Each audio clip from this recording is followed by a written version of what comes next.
Drop it.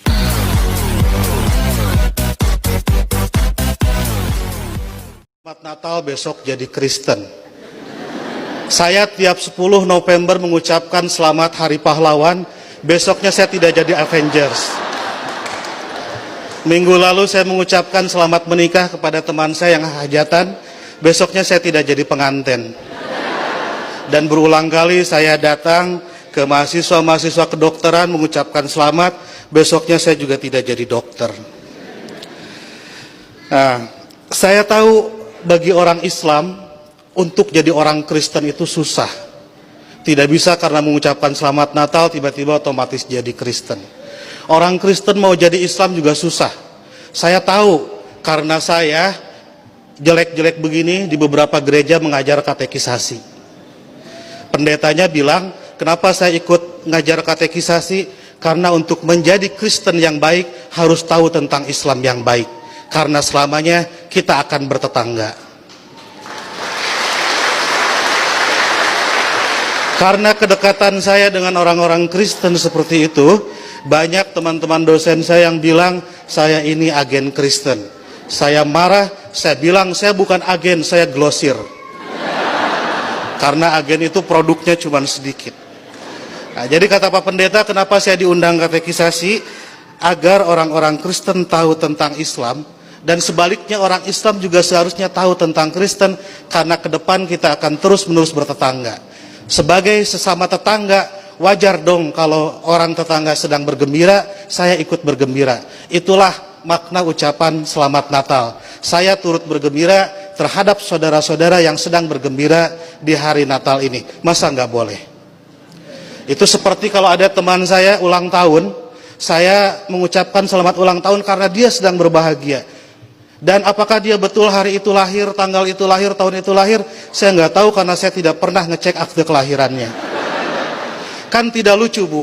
Kalau kita mau, ayo kita nyanyikan happy birthday, tapi tolong berkas-berkas aktenya lihat dulu. Itu keburu kehilangan mood. Jadi soal berbagi kebahagiaan itu tidak harus terlalu prosedural. Nah, lebih dari itu, saya menganggap orang-orang Kristen itu partner saya, mitra saya dalam melakukan kebaikan. Saya harus mendorong sebagai dai, sebagai pendakwah dalam Islam, saya harus mendorong orang Islam soleh, baik, taat dalam keislamannya. Dan saya juga harus mendorong orang-orang Kristen baik, soleh, taat dalam kekristenannya. Karena kalau masing-masing baik, tidak akan ada terjadi konflik. Jadi saya harus mendorong orang Kristen,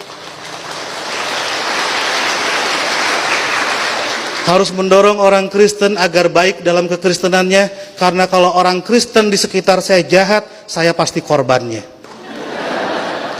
Dan Bapak Ibu juga harus mendorong saya dan teman-teman Muslim menjadi Muslim yang baik, karena kalau saya jadi copet, Ibu Bapak jadi korbannya. Jadi puncak toleransi adalah pada saat saya nanti membangunkan Ibu Bapak gereja dan Ibu Bapak mengongkosi saya naik haji. Ya. Karena satu sama lain harus mendorong dalam kebaikan. Oleh karena itu saya selalu bersedih kalau ada teman-teman Kristen gerejanya ditutup. Kalau ada teman-teman Kristen tidak boleh merayakan Natalan. Kalau ada teman-teman Kristen tidak boleh berdoa di rumah. Karena bukankah gereja, Natal dan berdoa adalah sarana orang Kristen untuk menjadi soleh dalam kekristenannya. Sebagaimana juga saya sebagai Muslim membutuhkan masjid, membutuhkan Idul Fitri, membutuhkan salat untuk membuat Muslim menjadi baik dalam kemuslimannya. Oleh karena itu, marilah kita sebagai sama-sama manusia mendorong satu sama lain agar baik, karena kita sama-sama diciptakan dari tanah. Kalau ada manusia yang tidak baik, mungkin dia dibikin dari tanah sengketa. Lebih dari itu, saya melihat kelahiran Kristus adalah berkah tidak hanya bagi orang Kristen, tapi juga untuk dunia. Karena dengan lahirnya Kristus, 3 miliar penduduk dunia menjadi beragama Kristen dan lebih berpotensi melakukan kebaikan dalam kekristenan itu. Dan Ibu Bapak harus juga mensyukuri kelahiran Nabi Muhammad, karena dengan lahirnya Nabi Muhammad, 2,5 miliar penduduk dunia menjadi Islam dan lebih berpeluang berbuat baik dalam keislamannya.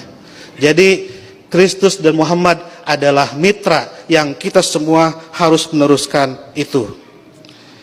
Saya kira yang haram itu bukan mengucapkan selamat Natal. Yang haram itu adalah mulut yang menyakiti hati sesama manusia. Sekali lagi saya ucapkan selamat Natal, selamat berbahagia, dan agar saya tidak menyaingi pidatonya Pak Pendeta, saya akhiri. Dan sebelum saya akhiri, teman-teman santri saya bawa bunga Pak Pendeta, ingin membagikan kepada Pak Pendeta, petugas gereja dan ibu bapak sekalian. Tapi karena bunganya tidak banyak, yang dapat hanya sebagian, yang lain insya Allah dapat bunga bank untuk belanja Natal. Boleh bagi bunga? Oke.